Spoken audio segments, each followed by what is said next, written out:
Hi everybody, I'm Tim Estilos for Boston Latino TV here at the Brattle Theater in Cambridge, Massachusetts, where all of us are here waiting to chat with the acclaimed Latino filmmaker Guillermo del Toro. Famed award-winning director Guillermo del Toro joined author Chuck Hogan at an event sponsored by the Brattle Theater and Harvard Bookstore in Cambridge to meet with fans and to chat about their second vampire book, The Fall, which is part of the duo's ongoing literary collaboration. We are co-writing religiously a trilogy of vampiric lore fiction. Is vampires not being nice and handsome, but really nasty, really scary vampires set against the downfall of humanity. It's a procedural thriller.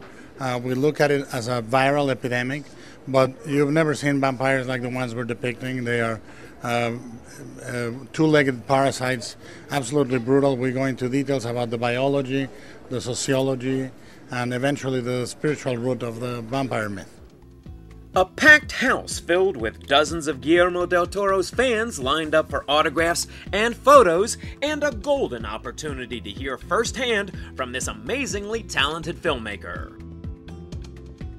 I think he has such a unique vision. It's always so interesting to see the things that he comes up with. It's, from out of left field, and it's always so interesting and really immersive. It was wonderful. He was hilarious during the talk, very well-spoken and very funny and personable. So it was great to get to shake hands with him. I think the films are great, and the books I'm excited to read. I'm a horror movie buff, and I actually see an art in making a horror movie, and his vision touches me. It's actually an art piece to me when I watch one of his films. Del Toro has had a highly successful career, from his Oscar-winning film Pan's Labyrinth to the Hellboy film series and more. I like to speak about everyday things and spiritual things through genre tools, to larger-than-life characters, larger-than-life situations, and instead of trying to make a metaphor, I shoot living metaphors, monsters, angels, demons. It's much easier to do fables by using those.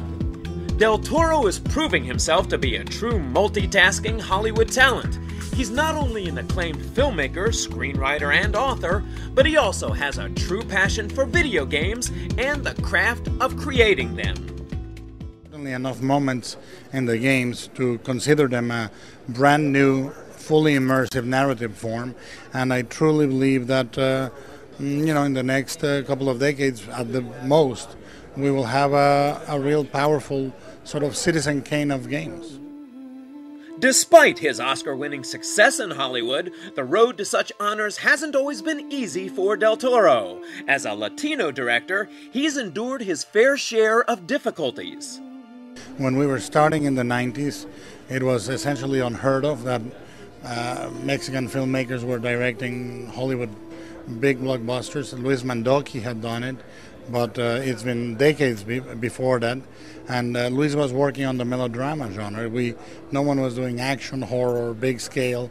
And I remember a horrible anecdote my DP, Guillermo Navarro, told me is that when he went to an agency, a cinematographer's agency, they said, "Why would we want a Mexican if we have a gardener?" And there were moments in the beginning, in the 90s, where it was very evident that it was hard for them to trust us, but it's become more and more easy the more money the movies make, So I have a conviction that it would not be a Western first world conviction in everything magical, in everything supernatural. I believe in monsters, I believe in angels in an instinctive way that only a Latin heart can feel.